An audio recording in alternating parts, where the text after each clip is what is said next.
اور صحابہ کرام کا زمانہ آیا تو قرآن پاک تو مدون ہو گیا، احادیث کی تدوین کا کام شروع ہو گیا۔ صحابہ کرام میں سے سینکڑوں حضرات نے اپنی زندگیاں اس کام کے لیے وقف کر دی کہ حضور سے جو ہدایات ان کو ملی ہے یا رہنمائی ملی ہے اس کو عامت الناس تک پہنچائیں اور لوگوں کے لیے اس کو دستیاب کر دیں۔ صحابہ کرام کے میں سے ہر ایک کے حلقے میں سینکڑوں اور ہزاروں شاگرد اور تابعین کا اجتماع ہوا کرتا تھا اور وہ ان سے ہدایات اور رہنمائی لیا کرتے تھے۔ اس طرح سے علم حدیث کے سارے ذخائر تابعین تک پہنچنے شروع ہو گئے۔ لیکن جو صحابہ کرام علم حدیث کے ذخائر تابعین تک پہنچا رہے تھے وہ خود بھی براہ راست اس کا اعتناء اور درس و تدریس کا مشغلہ اختیار کیے ہوئے تھے، اور ان میں سے کئی صحابہ کرام ایسے تھے کہ جنہوں نے عام مضامین حدیث کے بجائے خاص توجہ کے ساتھ سیرت کے موضوعات پر توجہ دی اور سیرت کے موضوعات کی درس و تدریس کا مشغلہ اپنایا۔ حضرت براء ابن عازب مشہور صحابی ہیں، انصاری ہیں، ان کے بارے میں تذکرہ ملتا ہے کہ وہ اپنے صحابہ کو صرف مغازی اور سیرت کے بارے میں املا کرایا کرتے تھے۔ ان کے شاگرد ہیں ابو اسحاق السبیعی، جنہوں نے ان سے روایتیں لی اور ان کے سارے مجموعے کو مرتب کیا۔ حضرت براء ابن عازب ڈکٹیٹ کرایا کرتے تھے اور ان کے بہت سے طلبہ جن میں سے ابو اسحاق السبیعی بھی تھے وہ ان مجموعے پہ مشتمل احادیث کو لکھا کرتے تھے۔ اس طرح سے حضرت براء ابن عازب کے پاس جو کچھ علم سیرت کے ذخائر تھے وہ ان کے شاگرد ابو اسحاق السبیعی کے پاس آ گئے۔ امام بخاری کی صحیح بخاری میں درجنوں روایات ایسی ہیں، کئی درجن روایات ہیں جو مغازی اور سیرت کے واقعات کے بارے میں ہیں اور ابو اسحاق السبیعی اور براء ابن عازب کی روایت سے منقول ہیں۔ گویا براء ابن عازب نے جو تحریریں مرتب کی تھیں جو ابو اسحاق السبیعی تک پہنچی تھیں وہ درجہ بدرجہ امام بخاری تک پہنچی اور امام بخاری نے اپنی کتاب میں اس کو محفوظ کر دیا۔ یہ درجنوں احادیث ہیں جو موجود ہیں۔ یہ جو کہتے ہیں 34 صدی ہجری میں لکھا گیا، 34 صدی ہجری کی کتابیں اسے مقبول ہوئیں کہ 34 صدی ہجری تک وہ سارا مواد ایک ایک ذریعے سے سامنے آ گیا تھا۔ حضرت براء ابن عازب کا مجموعہ تو ظاہر ہے 100 200 300 400 روایات پر مشتمل ہوگا، ان واقعات پر مبنی ہوگا جو انہوں نے خود دیکھے۔ لیکن بعد میں آنے والے تابعین نے حضرت براء کی معلومات بھی لیں، حضرت خالد بن ولید سے آنے والی معلومات بھی لیں، بقیہ صحابہ سے معلومات بھی لیں اور ان کو ایک جگہ کر دیا۔ تو ایک تابعی کے پاس بجائے ایک صحابی کے 10 صحابہ کے مجموع آ گئے، تبع تابعی کے پاس بجائے ایک یا 2 صحابہ یا 4 صحابہ کے 20 صحابہ کے مجموع آ گئے، تبع تابعین کے بعد والے جو لوگ آئے ان کے پاس اور زیادہ معلومات جمع ہو گئیں۔ تو جب امام بخاری اور ان کے معاصرین کا زمانہ آیا تو یہ ساری معلومات جو میں نے کہا کہ استیعاب اور استقصاء کا زمانہ تھا، استیعاب ہوا علم حدیث اور سیرت کا، یہ استقصاء اور استیعاب کی وجہ سے مجموعے مکمل ہو گئے۔ ان مجموعوں نے بقیہ مجموعوں سے لوگوں کو مستغنی کر دیا، بقیہ مجموعوں کی ضرورت نہیں رہی۔ اب اگر کسی کے پاس صحیح بخاری موجود ہو تو اس کو یہ چھوٹے چھوٹے 20 30 احادیث کے مجموعے رکھنے کی کیا ضرورت ہے؟ اس لیے ان کی اپنی حیثیت تاریخی تو رہی، لیکن عام درسی اور تحقیقی اور تصنیفی ضروریات کے لیے ان بڑے مجموعوں نے بقیہ مجموعوں سے مستغنی کر دیا۔ جیسے آج کتابیں حدیث کی ہر جگہ موجود ہیں، سر آنکھوں پر موجود ہیں، لیکن لگتا ہے کہ آئندہ 150 سال بعد حدیثی کتابوں کی ضرورت نہیں رہے گی، اس لیے کہ سی ڈی پر ہر چیز آ جائے گی، آپ جیب میں رکھیں اور 500 کتابیں اب آپ کی جیب میں رہیں گی۔ اب کہا جائے کہ جی یہ تو 20ویں صدی میں ہوا تھا اور پچھلے، اب کوئی یہ کہے کہ جی 20ویں صدی میں کسی نے سیڑھیاں بنا کے متداول کر دی، مروج کر دی، اس سے پہلے کچھ نہیں تھا، یہ غلط ہوگا۔ اس لیے کہ جو 20ویں صدی کی سیڈیز میں لکھا گیا 21ویں صدی کی، وہ پچھلے مجموعوں کی بنیاد پر ہی لکھا گیا۔ تو امام بخاری، امام مسلم، ابو داؤد، ترمذی، یہ حضرات جو مجموعے مرتب کر رہے تھے یہ ان ذخائر کی بنیاد پر کر رہے تھے جو ان تک پہنچے تھے۔ حضرت عبداللہ ابن عباس کے بارے میں یہ بات واضح طور پہ آئی ہے کہ وہ ویسے تو طلباء کو پڑھایا کرتے تھے، ترجمان القرآن تھے، صحابہ میں پہلے صحابی تھے جن کا لقب ترجمان القرآن تھا۔ ان کا ایک وقت مقرر تھا زبان و ادب کے لیے، عربی زبان و ادب کے بہت بڑے ماہر تھے، کل میں ذکر کر چکا ہوں۔ ایک مقررہ وقت پر وہ علم تفسیر پڑھایا کرتے تھے، تفسیر میں ان کے شاگرد اور طلباء ہیں۔ ایک مقررہ وقت پر وہ حدیثیں پڑھایا کرتے تھے، ایک خاص وقت پر وہ مغازی پڑھایا کرتے تھے، اور غزوات اور سیرت کے بارے میں جو معلومات ان کو ملی وہ معلومات تابعین تک پہنچایا کرتے تھے۔ اور غزوات اور مغازی کے بارے میں، سیرت کے بارے میں جو ان کی اپنی یادداشتیں، نوٹس تھے، وہ اتنے تھے کہ لوگوں نے لکھا ہے کہ وکان عندہ حمل بعیر، ان کے پاس ایک اونٹ کے وزن کے برابر یادداشتیں تھیں. مجھے نہیں پتا اونٹ کتنا وزن اٹھاتا ہے، لیکن میں نے سنا ہے کہ 20 من کے قریب وزن ایک اونٹ اٹھا سکتا ہے. اگر 20 من صحیح ہو، میں نے کبھی اونٹ رکھا نہیں، اونٹ رکھتے کسی کو دیکھا نہیں، اسے میں نہیں جانتا، لیکن میرا خیال ہے کہ کئی من وزن ضرور ہوتا ہوگا. تو حضرت عبداللہ بن عباس کی تحریری یادداشتیں ایک اونٹ پر لاد کر لے جائی جاتی تھی جب وہ ایک جگہ سے دوسری جگہ تشریف لے جایا کرتے تھے. اس ذخیرے میں کیا کیا تھا ہم نہیں جانتے، لیکن جو بھی عبداللہ بن عباس کا علم تھا وہ عربی زبان و ادب یعنی قرآن کے لغوی پہلو کے بارے میں ہو، وہ مغازی و سیرت کے بارے میں ہو، وہ احادیث کے بارے میں ہو، وہ اتنا تھا کہ ایک اونٹ سے کم پر اس کو اٹھایا نہیں جا سکتا تھا. علم حدیث اور علم مغازی شروع میں یکساں دلچسپی کے موضوعات تھے. صحابہ کرام میں سے جو احادیث بیان کرتے تھے وہ مغازی بھی بیان کرتے تھے، لیکن وقت گزرنے کے ساتھ ساتھ علم حدیث اور علم مغازی الگ الگ ہوتا گیا. دونوں میں تخصص بھی الگ الگ نمایاں طور پہ سامنے آ گیا.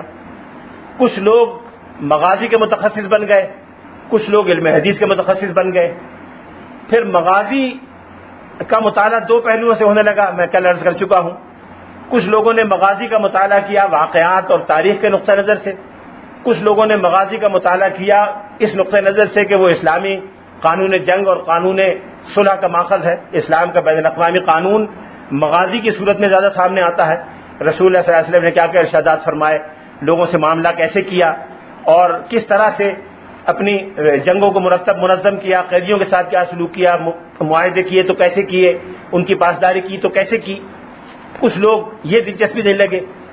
اس لیے پہلی صدی ہجری کے شروع سے، یعنی پہلی صدی ہجری کے ختم سے اور دوسری صدی ہجری کے شروع سے یہ دو الگ الگ فن بن گئے. ایک علم سیر کہلایا جس کو آپ انٹرنیشنل لا کہہ سکتے ہیں، اور ایک علم مغازی کہلایا جو گویا سیرت کا ایک شعبہ بنا. بعد میں پھر مغازی میں اور موضوعات بھی شامل ہو گئے اور اس کو علم سیرت کے نام سے یاد کیا گیا. صحابہ کرام میں سے 1 درجن کے قریب کم از کم ایسے صحابہ کرام ہیں جن کی خاص دلچسپی اور ذوق یہ تھا کہ وہ حضور کی جنگوں اور مہمات کے بارے میں معلومات لوگوں کو بیان کیا کریں.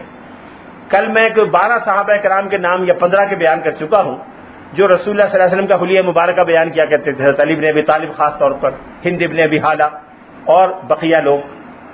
اس طرح سے کچھ صحابہ کرام میں تخصص کا رجحان پیدا ہوا اور وہ سیرت اور حضور کی شمائل مبارکہ اور ذات گرامی کے بارے میں معلومات فراہم کیا کرتے تھے. تابعین میں کچھ لوگ اس کے متخصص ہو گئے. تابعین میں سے جن بزرگوں نے سب سے زیادہ اس معاملے میں دلچسپی لی اور ان معلومات کو صحابہ کرام سے حاصل کیا، ان میں یوں تو کئی بزرگوں کے نام ہیں، لیکن 2 بزرگ سب سے نمایاں ہیں اور ان دونوں کا تعلق 2 بڑے صحابہ کرام سے ہے. ایک حضرت ابان ابن عثمان رضی اللہ تعالیٰ عنہ ہیں جو حضرت عثمان غنی ذی النورین کے صاحبزادے ہیں. یہ مغازی کے خصوصی متخصص تھے اور انہوں نے مغازی کے بارے میں مختلف صحابہ کرام سے معلومات جمع کی اور مغازی کا ایک مجموعہ مرتب کیا جو مغازی ابان ابن عثمان کہلاتا تھا. یہ اپنے صحابہ کو اس کی تعلیم بھی دیا کرتے تھے اور اپنے طلباء کو املا بھی کرایا کرتے تھے. ان کے طلباء اس کے نسخے بھی تیار کیا کرتے تھے.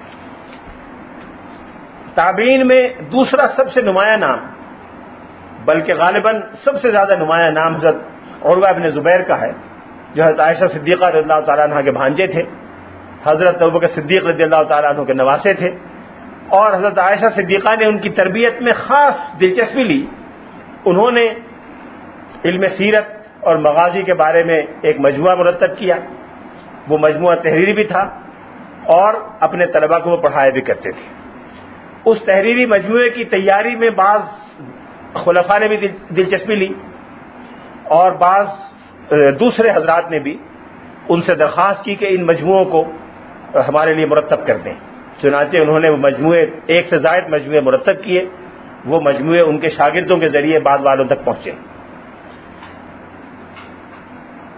انہوں نے خود اپنے دست مبارک سے جو نسخہ لکھا تھا وہ نہیں پہنچ سکا ہم تک، کہیں ضائع ہو گیا. لیکن انہوں نے اپنے شاگردوں کو جو چیزیں املا کرائی تھی وہ ان کے شاگردوں کے ذریعے محفوظ ہیں. ان کے شاگردوں کا لکھا ہوا مجموعہ طبری تک پہنچا ابن سعد تک پہنچا، واقدی تک پہنچا. ابھی چند سال پہلے، 15-20 سال پہلے، ڈاکٹر مصطفیٰ اعظمی نے ان ساری کتابوں سے اس کو ایکسٹریکٹ کر کے اور مغازی عروہ ابن زبیر کے نام سے کتاب مرتب کر دی. ہم یہ تو نہیں کہہ سکتے کہ عروہ ابن زبیر کا سارا ذخیرہ معلومات اس طرح جمع ہو گیا ہے، لیکن ان کے ذخیرہ معلومات کا خاصا حصہ ریکور ہو گیا ہے، دریافت ہو گیا ہے، اور آج مطبوعہ شکل میں ہمارے سامنے موجود ہے. میں ابھی اس کی طرف دوبارہ آتا ہوں. تابعین میں سے 3 اور نمایاں نام ہیں جنہوں نے سیرت اور مغازی کے بارے میں صحابہ کرام کے ذخائر کو مرتب اور منظم کرنے میں بہت نمایاں دلچسپی لی اور قابل ذکر کام کیا. ان میں سے ایک وہب ابن منبہ ہیں جو انہی حمام ابن منبہ کے چھوٹے بھائی ہیں، جو حضرت ابو ہریرہ کے شاگرد تھے، جنہوں نے ان کا مجموعہ پہلی مرتبہ مرتب کیا. یہ دونوں بھائی تھے، دونوں ابو ہریرہ کے شاگرد تھے. حمام ابن منبہ نے احادیث مرتب کی، وہب ابن منبہ نے روایات سیرت اور مغازی کی مرتب کی. ان کے بعد شرحبیل ابن سعد تھے، اور آخری تابعی ابن شہاب، محمد ابن شہاب زہری تھے، محمد ابن مسلم ابن شہاب زہری، جو امام مالک کے بھی استاد ہیں اور بہت سے بڑے محدثین کے استاد ہیں. تابعین میں ان 5 حضرات کے ساتھ ساتھ ایک اور انتہائی محترم اور انتہائی قابل احترام، قابل عقیدت، مقدس نام ایک اور تابعی کا ہے، حضرت امام علی بن حسین زین العابدین رضی اللہ تعالیٰ عنہ کا، جنہوں نے اپنی یادداشت کے لیے سیر و مغازی کا ایک مجموعہ ایک مرتب کیا ہوا تھا، جن کے بارے میں واقدی نے بھی صراحت کی ہے اور علامہ ابن کثیر نے اپنی کتاب البدایہ والنہایہ میں بھی صراحت کی ہے کہ امام زین العابدین کی اپنی یادداشتوں میں ایک نسخہ، ایک کتاب سیرت اور مغازی پر لکھی ہوئی تھی، اور جس طرح سے وہ روزانہ قرآن مجید کی تلاوت کیا کرتے تھے، اس سیرت و مغازی کی تلاوت بھی کیا کرتے تھے. کان یتلو کما کان یتلو القرآن الکریم. لیکن غالباً امام زین العابدین کے کوئی شاگرد نہیں تھے، یا انہوں نے دوسروں تک اس کا نسخہ نہیں پہنچایا، یا پہنچایا ہو تو بعض والوں تک نہیں پہنچا. ابھی میں نے عرض کیا کہ سب سے نمایاں نام حضرت عروہ ابن زبیر کا ہے.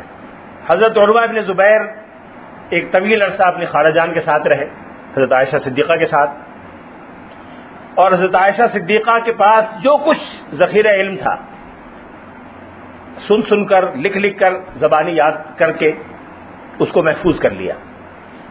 اور اپنی خالہ جان کے انتقال سے چند سال پہلے انہوں نے اپنے کسی دوست سے یہ کہا کہ خالہ کے پاس جو ذخیرہ علم تھا وہ سارا میں نے محفوظ کر لیا ہے، اب ان کے جانے سے یہ خطرہ نہیں ہے کہ ان کے ساتھ ان کا علم بھی چلا جائے گا، تو میں نے سب محفوظ کر لیا ہے. اپنی خالہ کے علاوہ ان کی والدہ محترمہ حضرت اسماء بنت ابی بکر، جو خود صحابیہ تھیں، مکے کے دور سے صحابیہ تھیں، ہجرت کے واقعات میں براہ راست شریک تھیں، ہجرت کا سارا عمل ان کے سامنے ہوا، ہجرت کے عمل میں ان کا حصہ ہے، ان کا کردار ہے، سیرت کے واقعات ان سے بڑھ کر کون بیان کر سکتا تھا.